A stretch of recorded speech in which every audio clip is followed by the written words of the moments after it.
जय हिंद, वंदे मातरम। दोस्तों, स्वागत है आपका आपके अपने इस यूट्यूब चैनल पर। गाइस 8 बज चुका है। जो भी बच्चे ऑनलाइन आ गए हो तो प्लीज़ मैसेज कर दीजिए, जिससे कि हम लोग अपना लाइव टेस्ट स्टार्ट कर सकें। तो आज के इस लाइव टेस्ट में हम लोग सीआरपीएफ पैरामेडिकल स्टाफ 2020 की परीक्षा के लिए, जो आपका सीआरपीएफ पैरामेडिकल स्टाफ का प्रीवियस ईयर में एग्जाम हुआ है, उसमें हम लोग रीजनिंग का पार्ट डिस्कस करेंगे और पूरे के पूरे 20 क्वेश्चन डिस्कस करेंगे जो आपके प्रीवियस ईयर पेपर में पूछे जा चुके हैं। तो वीडियो को कंप्लीट बिना स्किप के पूरा जरूर देखिएगा आप लोग। वीडियो अच्छा लगे वीडियो को लाइक और शेयर जरूर करें। चैनल पर नए हैं तो चैनल को सब्सक्राइब कर लें, पास ही में आपके बेल आइकन होगा उसको भी दबा लें, से आने वाली नई नोटिफिकेशन आप सभी लोगों तक आसानी से पहुंच जाएगी। देखिए गाइज, मैं कुछ क्लियर कर देना चाहता हूं।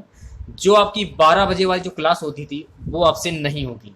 अब आपकी क्लास सिर्फ और सिर्फ एक होगी, रात के 8 बजे। तो इस क्लास को ज्यादा से ज्यादा बच्चे ज्वाइन करें। क्लास इसलिए मैं नहीं करा रहा हूं, रीजन ये है कि वीडियोस पर ज्यादा व्यूज नहीं आ रहे हैं, ना आप लोगों का ज्यादा प्यार मिल रहा है।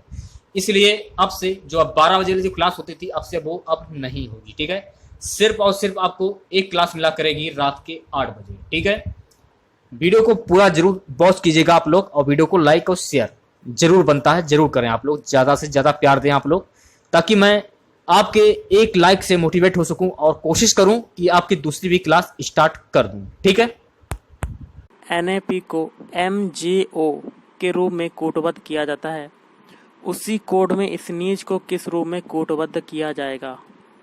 तो सबसे पहले हम लोग एनएपी से लिख लेते हैं। एनएपी से क्या बनाना है? एमजेओ, एमजेडओ। ओके, तो गाइस देखिए, पहला अल्फ़ाबेट उठाते हैं। एम से एन बनाने में कितना ऐड हो? देखिए, एन का जो अल्फ़ाबेट कोड होता है वो होता है 14 और एम का होता है 13। तो कितना हुआ? माइनस का 1 हटा। अब देखिए, ए का होता है 1 और इसका होता है 26, तो बैक बढ़ जा रहा है, तो इसमें भी 1 हटा। अब देखिए, पी का होता है 16, ओ का होता है 15। 16 से 15 बनने में कितना घटा? माइनस का 1। मतलब एक चीज़ सही हो गई कि आपको सभी अल्फ़ाबेट के अल्फ़ाबेट कोड में 1 हटाना है। इसी प्रकार हम लोग स्नीज में करेंगे। तो स्नीज में पहला अल्फ़ाबेट है एस। एस का कोड क्या होता है? 19। 19 से 1 घटाएंगे तो हमें मिलेगा 18। 18 किसका होता है? आर का। तो पहला अल्फ़ाबेट आप सभी में देखिए आर आर दिया हुआ है। अब आगे कर लेते हैं। पहला तो आपका मिल गया आर, लिख लेते हैं आर। अब देखिए एन है, एन की बारी है। एन का कितना होता है? 14। 14 से 1 घटाएंगे तो 13। 13 किसका होता है? एम का। तो आर एम देखिए पहले में है और सी में है, लेकिन बी और डी में नहीं है, तो ये कट हो जाएंगे। तो ए या सी में से आपका एक आंसर हो सकता है। अब देखिए, स्नीज में ई है अगला अल्फ़ाबेट, तो ई का होता है आपका कितना? 5। तो 1 घटाएंगे तो आपको मिलेगा 4। 4 किसका होता है? डी का। तो आर एम डी। तो आर एम डी देखिए पहले में भी है और तीसरे में भी है। अब फिर अगला अल्फ़ाबेट है ई। स्नीज में अगला अल्फ़ाबेट फिर क्या है? ई। तो ई का होता है 5। 5 से 1 घटाएंगे तो 4। 4 किसका होता है? डी का। तो फिर से आपका डी आ गया।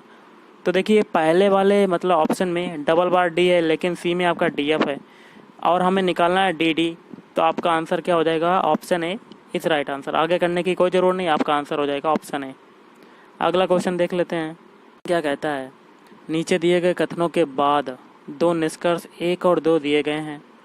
यह मानते हुए कि कथनों में दी गई जानकारी सत्य है, भले ही सर्वज्ञात तथ्यों से भिन्न प्रतीत होती हो, और निर्णय करें कि कौन सा निष्कर्ष तार्किक और निश्चित रूप से कथन में दी गई जानकारी का अनुसरण करता है। तो कथन और निष्कर्ष का क्वेश्चन है, सिंपल सा है, देख लेते हैं। पहला कथन क्या है? कुछ चम्मचें क्या हैं? गिलासें। तो क्या हो जाएगा? कुछ चम्मचें। तो ये क्या मान लेंगे? कुछ चम्मचें किस में चले जाएंगे? गिलासों में। आगे कहता है सभी टेढ़ी चम्मच हैं। तो सभी टेढ़ी की बात हो रही है कि सभी टेढ़ी क्या हैं? चम्मचें। अब देखिए, निष्कर्ष एक क्या कहता है? कुछ टेढ़ी गिलासें हैं। तो गाइस, टेढ़ी का हिस्सा आपका गिलासों में नहीं जा रहा है, तो पहला आपका कट हो जाएगा। दूसरा देखिए, कुछ गिलासें टेढ़ी हैं। तो कुछ गिलासें टेढ़ी हैं, इसका भी कोई संबंध नहीं, तो आपका दूसरा भी कट हो जाएगा।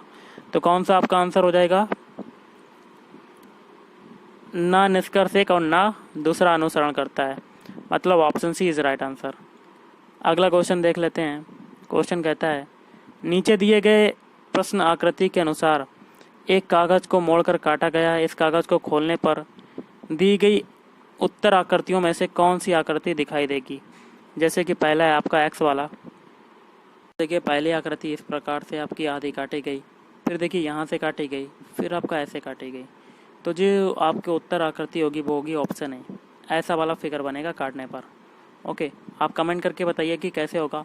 ये क्वेश्चन मैं आपको दे रहा हूँ और कमेंट करके इसका आंसर बताइएगा। अगला क्वेश्चन है, उस बेन आरेख का चयन करें जो दिए गए 3 वर्गों के बीच के संबंध को सर्वोत्तम दर्शाता है। जैसे कि पहला है कपड़े, फिर है टी शर्ट, फिर है पतलून जिसको कहते हैं ट्राउज़र। देखिए गाइस, सबसे पहले आपका कपड़े वाला हिस्सा आ जाएगा, जो कि आप ऐसे बना सकते हैं, सारा का सारा कपड़ा एक गोले में। उसके बाद टी शर्ट और पतलून। तो गाइस, टी शर्ट का हिस्सा ये और पतलून का हिस्सा ये, क्योंकि टी शर्ट जो होती है वो एक कपड़ा ही होता है और पतलून भी कपड़े की बनी होती है।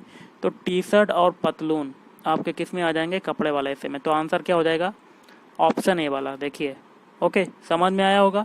चलिए अगला क्वेश्चन करते हैं।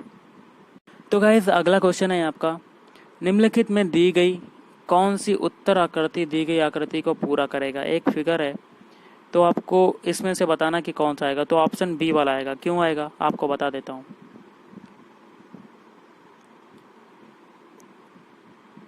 तो गाइस, ऑप्शन बी वाला नहीं आएगा। देखिए, ये आपका जो फिगर बनेगा मैं आपको बता देता हूँ, ऐसे बनेगा, फिर आपकी ऐसे बनेगा और ये छोटा हो जाएगा और ये तीनों गोले हो जाएंगे। इस टाइप का आपका फिगर बनना चाहिए। तो आपका कौन सा हो जाएगा, ए बी में से आपका कोई नहीं दिख रहा है, लेकिन इसमें भी कोई नहीं दिख रहा। तो आपका थोड़ा सा क्वेश्चन जो है वो गलत सा है। तो ये ऐसे बनेगा आपका, ऐसे ऐसे, और ये तीनों धारियाँ मिल जाएंगी, तो ये वैसा बन जाएगा। गाइस, अगला क्वेश्चन है, 4 विकल्प दिए गए हैं जिनमें से 3 किसी तरह से समान हैं जबकि एक अलग है। तो आपको असंगत विकल्प का चयन करना है, विषम वाला बताना है इन 4 ऑप्शनों में से। तो कौन सा होगा देख लेते हैं। तो आंसर जो हो जाएगा ऑप्शन ए वाला हो जाएगा 75। क्यों होगा मैं आपको बताता हूँ। पहले देखिए बी चेक करते हैं। ये किसका स्क्वायर होता है गाइस, ये होता है, देखिए ये 5 का क्यूब होता है, और 13 से 31 किसका होता है, 11 का क्यूब, और ये 729 होता है 9 का क्यूब। ये देखिए 3 ऑप्शन में क्यूब दिए गए हैं, लेकिन ए जो है वो किसी भी संख्या का क्यूब नहीं है। तो विषम कौन सा हो जाएगा, ऑप्शन ए। अगला क्वेश्चन है, दिए गए समीकरण को संतुलित करने के लिए ये स्टार है, स्टार चिन्हों का स्थान लेने के लिए गणितीय चिन्हों के सही संयोजन का चयन कीजिए। कैसे करेंगे, देखिए ये इसमें से 4 ऑप्शन से चुनने जो कि आपको फिट कर दे। तो इसका आंसर होगा, इसको पहले सॉल्व करते हैं, ऑप्शन डी वाला हो जाएगा। कैसे देख लीजिए, पहले आपकी संख्या है 54, 54 के बाद अब मैंने ऑप्शन डी चुना है। एक एक ऑप्शन को आप चेक कर सकते हैं, लेकिन आंसर आपका ऑप्शन डी होगा। तो स्टार की जगह आपका कौन सा होगा, भाग, क्योंकि पहला आपका भाग है। फिर है 6, 6 के बाद स्टार है, स्टार की जगह क्या आएगा, प्लस। फिर है प्लस के बाद क्या है, 5। अब देखिए तीसरा है स्टार, स्टार के बराबर क्या हो जाएगा, बराबर का लग जाएगा निशान। तो अब बॉडमास रूल लगाएंगे। तो सबसे पहले ये भाग वाला सॉल्व करेंगे। तो 6 नीम 54, तो प्लस 5 इक्वल टू 14। तो 14 बराबर 14, तो ये सेटिस्फाइड कर गया। इस टाइप का क्वेश्चन जब भी आता है तो LHS बराबर RHS करना पड़ता है। तो ऐसा ऑप्शन चुनिएगा जिसमें दोनों पक्ष आपके बराबर हो जाते हैं। तो वो पक्ष आपका हो जाएगा ऑप्शन डी वाला। अगला क्वेश्चन है, दिए गए विकल्पों में से संबंधित शब्द युगल का चयन कीजिए। जिस प्रकार अफगानिस्तान काबुल का संबंध है, उसी प्रकार 2 ऑप्शन आपको बताने हैं। तो गाइस देखिए, जिस प्रकार अफगानिस्तान की जो राजधानी है वो है काबुल, उसी प्रकार चीन की राजधानी क्या हो जाएगी, बीजिंग। तो option C is right answer. अगला क्वेश्चन आपका कहता है, उस विकल्प का चयन करें जो सही रूप में रिक्त स्थान की पूर्ति करने के लिए श्रृंखला को पूरा करे। देखिए क्या दिया है, 3/2, फिर 5/2, 7/2, फिर 9/2, 11/2। तो गाइस इसमें आप एक चीज़ देख लीजिएगा, यहाँ पर हमें बताना है कि कौन सा नंबर आएगा। तो ए बी सी डी में से कौन सा होगा। तो आप देखिए गाइस, अंश जो हैं वो आपके अलग अलग हैं, लेकिन जो हर है आपका 2 2 2 सभी में सेम है। तो आपकी एक चीज़ तो मिल गई कि बटे में क्या आएगा, 2। तो 2 लिख दिया, सभी में 2 है। अब ऊपर देखिए, 3 से 5 बनने में कितना ऐड हुआ, प्लस का 2। फिर 5 से 7 बनने में कितना ऐड हुआ, प्लस का 2। 7 से 9 बनने में कितना ऐड हुआ, प्लस का 2। 9 से 11 बनने में प्लस का 2। तो आगे भी 2 ऐड होगा। तो 11 से आगे 2 ऐड करेंगे तो कितना हो जाएगा, 13। तो मतलब आंसर हो जाएगा आपका 13/2। तो option D is right answer. Guys अगला क्वेश्चन है आपका, उस विकल्प का चयन करें जो सही रूप में रिक्त स्थान की पूर्ति करते हुए श्रृंखला को पूरा करे। तो यहाँ पर बताना है कि कौन सा नंबर आएगा। तो कैसे करेंगे देख लेते हैं। देखिए 21 से 43 बनाना है, तो सबसे पहले 21 में 2 का मल्टीप्लाई करेंगे तो 21 दूनी 42। 42 में कितना ऐड करें कि 43 बन जाए 1। तो पहले 2 का मल्टीप्लाई किया, फिर 1 को ऐड कर दिया। ओके, अब 43 से 85 बनाना है, तो 43 से 85 बनाने के लिए हम लोग 43 में 2 का मल्टीप्लाई करें। 43 दूनी कितना होता है 86, लेकिन हमें बनाना है 85, तो हम लोग क्या करेंगे 1 हटा देंगे। इसी प्रकार 85 से 171 बनाना है। 85 में 2 का मल्टीप्लाई किया, 85 दूनी कितना होता है 170, और 2 में कितना ऐड कर दिया प्लस का 1। अब 171 से 341 बनाना है, तो 171 का गुणा 2 में करेंगे तो आपका आ जाएगा 342, और 1 हटा देंगे तो आपका आ जाएगा 341। तो पहले आपका क्या हुआ 2 का मल्टीप्लाई तो सभी में हो रहा, पहले 1 ऐड हो रहा, फिर उसके बाद -1, फिर +1, फिर -1, तो लास्ट में आपका -1 घटा था। अब आगे क्या होगा 341 में 2 का मल्टीप्लाई करेंगे पहले, तो 2 एकम 2, 2 चक्कू 8, 2 तियां 6, और 1 को ऐड कर देंगे तो आपका क्या हो जाएगा 683। Option C is right answer. Next question है, यदि नमन को 12,331 के रूप में लिखते हैं, विनेश को ये के रूप में लिखते हैं, फिर निमेश को किस रूप में लिखा जाएगा। देखिए निमेश के जो अल्फ़ाबेट हैं वो आपको नमन और विनेश में मिल जाएंगे। तो निमेश में पहला आपका अल्फ़ाबेट है एन। एन का कोड अगर देखना है तो नमन का पहला अल्फ़ाबेट देखिए एन है, तो एन का कोड क्या हो जाएगा 1। तो पहला आपका क्या हो गया अल्फ़ाबेट, सॉरी नंबर कौन सा हो गया 1। अब देखिए निमेश में आई है, आई देखिए किस में आ रहा है विनेश में दूसरे स्थान पर, तो दूसरा स्थान पर को नंबर क्या है 7, तो 1 7। तो देखिए पहले ऑप्शन में 1 7 है, सी में भी है, डी में, लेकिन बी में नहीं, तो ये कट। अब देखिए एम आ रहा है निमेश में एम, एम का कोड आप नमन से निकाल सकते हैं, तीसरे नंबर पर एम है, और तीसरा कोड क्या हो जाएगा इसका 3, तो 173। तो 173 देखिए आपका सी में है और डी में, लेकिन ए में नहीं, तो ए वाला कट। तो आंसर आपका सी या डी में से एक हो सकता है। अब अगला अल्फ़ाबेट है ई। ई का देखिए बिनेश से निकालेंगे तो चौथे नंबर पर ई अल्फ़ाबेट है, तो इसका कोड क्या हो जाएगा 4, तो 1734। तो 1734 देखिए गाइस इसमें भी है, इसमें भी है, मतलब सी और डी दोनों में है। अब निमेश का एस अल्फ़ाबेट है, तो एस का अल्फ़ाबेट कोड क्या है ये देखिए विनेश में मिल जाएगा एस, इसका हो जाएगा 8। तो 1734 ये हो गया और 8 और ये हो गया, तो 8 देखिए इसमें भी है, इसमें भी है। अब लास्ट वाला देखिए एच है, एच का देखिए क्या है विनेश में, एच का कोड हो जाएगा 9, तो 8 9 मिल गया। तो गाइस 1734 89, तो ये वाला सी में मिल गया 1734 89, लेकिन डी में नहीं है, तो ये कट। तो आंसर हो जाएगा option C is right answer. Question है गाइस, उस विकल्प का चयन करें जो तीसरे पद से उसी तरह संबंधित है जिस प्रकार दूसरा पद पहले से संबंधित है। मतलब GPLS का संबंध है 54 से, तो हमें इसका निकालना है तीसरे वाले का। तो GPLS में सारे अल्फ़ाबेट के अल्फ़ाबेट कोड लिख देते हैं। G का होता है 7, P का होता है 16, L का होता है 12 और S का होता है 19। इन चारों को अगर ऐड कर दें, जोड़ दें, तो आपको क्या मिलता है 54। ओके, इसी प्रकार हम लोग WGSK के भी अल्फ़ाबेट कोड लिख के हम लोग निकाल लेंगे। तो W का होता है आपका 23, G का होता है 7, S का होता है 19 और K का होता है 11। इन चारों को ऐड करने पर आपको क्या मिलेगा 60। तो आंसर क्या हो जाएगा 60। Option C is right answer. अगला क्वेश्चन देख लेते हैं। अगला क्वेश्चन है आपका, दिए गए विकल्पों में से संबंधित शब्द युगल का चयन कीजिए। जैसे कि महीने का संबंध है वर्ष से, उसी प्रकार हमें तीसरे का चौथे से निकालना पड़ेगा। तो गाइस देखिए इसका आंसर होगा आपका ऑप्शन सी मिनट घंटा, क्योंकि देखिए ये वर्ष है, तो एक वर्ष में एक ईयर में आपके कितने महीने होते हैं 12। तो वर्ष जब होगा तो उसमें महीने होंगे, तो उसी प्रकार घंटा जब होगा तो उसमें क्या होंगे मिनट, मतलब एक घंटे में 60 मिनट। अगला क्वेश्चन है, लुप्त समरूप संख्या युग्म ज्ञात करें। तो देखिए जिस प्रकार पहले का संबंध है दूसरे से, उसी प्रकार हमें तीसरे का चौथे से निकालना पड़ेगा।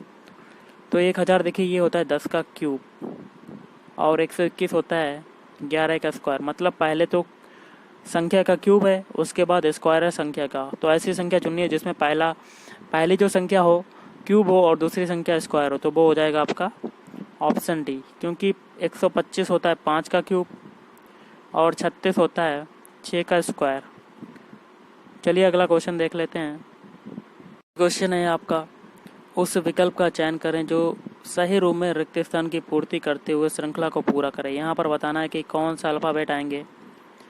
तो सभी के पहले पहले अल्फ़ाबेट उठा लेते हैं। एफ से हमें जी बनाना है। एफ का देखिए क्या होता है कोड 6, जी का होता है 7, कितना ऐड होगा प्लस का 1। अब देखिए जी से एच बनाना है। जी का होता है 7 और एच का होता है 8, कितना ऐड होगा प्लस का 1। अब आगे भी एक ऐड होगा तो 8 में एक ऐड करेंगे तो आपका हो जाएगा 9। 9 किसका होता है आई का। तो पहला अल्फ़ाबेट आपका मिल गया आई। तो अब दूसरा देखते हैं, के से हमें एम बनाना है। दूसरा देख लेते हैं। पहला अल्फ़ाबेट तो आपका मिल गया आई। अब दूसरा अल्फ़ाबेट देखते हैं, के से हमें एम बनाते हैं। के का होता है 11, एम का होता है 13। अब एम से हमें ओ बनाना है। ओ का कितना होता है 15। तो देखिए 11 से 13 बनने में कितना ऐड होगा प्लस का 2। 13 से 15 बनने में कितना ऐड होगा प्लस का 2। आगे भी प्लस 2 ऐड होगा तो 15 में 2 ऐड करेंगे तो हमें मिल जाएगा 17। 17 किसका होता है क्यू का। तो दूसरा अल्फ़ाबेट आपका क्या मिल गया आई क्यू। दूसरा मिल गया क्यू। तो देखिए आई क्यू 2 अल्फ़ाबेट आपके मिल गए। अब देखिए ए में है आई क्यू नहीं है, बी में है नहीं है तो दोनों कट, सी में है नहीं है तो डी में आपका मिल गया 2 अल्फ़ाबेट आई क्यू। आगे करने की कोई जरूरत नहीं, तो आपका आंसर हो जाएगा option D is right answer. अगला क्वेश्चन है आपका, 4 शब्द दिए गए हैं जिनमें से 3 किसी तरह से समान हैं जबकि एक अलग है। असंगत शब्द का चयन करना है। मतलब आपको ऐसा शब्द ढूंढना है 4 ऑप्शन से जो अन्य तीनों से भिन्न हो, अलग हो, विषम हो, असंगत हो। तो देखिए ये हो जाएगा ऑप्शन है असभ्यता, क्योंकि लूट, सेंध और चोरी ये तीनों क्या है समानार्थी शब्द हैं, लेकिन असभ्यता जो है इन तीनों से अलग है। तो ऑप्शन है इज राइट आंसर। अगला क्वेश्चन बनता है आपका, 4 अक्षर समूह दिए गए हैं जिनमें से 3 किसी तरह से समान हैं जबकि एक जो है वो आपका अलग है। असंगत अक्षर समूह का चयन करना है। तो वैसे ही करना है, 3 जो होंगे वो किसी न किसी तरह से समान होंगे, चौथा जो होगा वो आपका अन्य तीनों से अलग होगा। तो इसमें जो अलग होगा वो ऑप्शन बता देता हूँ, option A is right answer. तो ऑप्शन भी चेक कर लेते हैं। तो पहले हम लोग बी वाला चेक करते हैं। पहले हम लोग बी वाला चेक करते हैं। तो देखिए बी में हम लोग सारे अल्फ़ाबेट के अल्फ़ाबेट कोड लिख देते हैं। तो डी का होता है आपका 4, ई का होता है 5, जी का कितना होता है गाइस ये होता है 7 और जे का कितना होता है 10। तो एक चीज़ देखिए, 4 से 5 बनने में कितना ऐड हुआ प्लस का 1, 5 से 7 बनने में कितना ऐड हुआ प्लस का 2 और 7 से 10 बनने में कितना ऐड हुआ प्लस का 3। अब सी वाला चेक करते हैं। तो देखिए क्यू का कितना होता है 17, आर का होता है 18, टी का होता है 20, डब्ल्यू का होता है 23। तो 17 से 18 बनने में कितना ऐड हुआ प्लस का 1, 18 से 20 बनने में कितना ऐड हुआ प्लस का 2 और 20 से 23 बनने में प्लस का 3। इसी प्रकार हम लोग डी का चेक करते हैं। बाई का होता है 25, जेड का होता है 26, बी का होता है 2, ई का होता है 5। तो 25 से 26 बनने में कितना ऐड होगा प्लस का 1 और 26 से 2 बनने में तो कितना ऐड होगा प्लस का 2 और 2 से 5 बनने में प्लस का 3। तो ये जो 3 ऑप्शन है वो देखिए सभी में एक ऐड हो रहा, पहले फिर 2 ऐड हो रहा, फिर लास्ट में 3 ऐड हो रहा है। लेकिन जो ए वाला है इसको चेक करते हैं। फिर जे का देखिए कितना होता है 10, के का होता है 11, एन का होता है 14, क्यू का होता है 17। देखिए 10 से 11 बनने में एक ऐड हुआ, पहला तो सेम है। अब देखिए होना चाहिए था 2 ऐड, लेकिन 11 से 14 बनने में कितना ऐड हुआ प्लस का 3। तो आपका अब देखिए आगे प्लस का 3, तो ये आपका अलग हो जाएगा सभी में। तो आपका असंगत कौन सा हो जाएगा, ऑप्शन है इज राइट आंसर। तो गाइज आज के इस वीडियो में इतना ही। थैंक यू, धन्यवाद, आपका दिन शुभ रहे।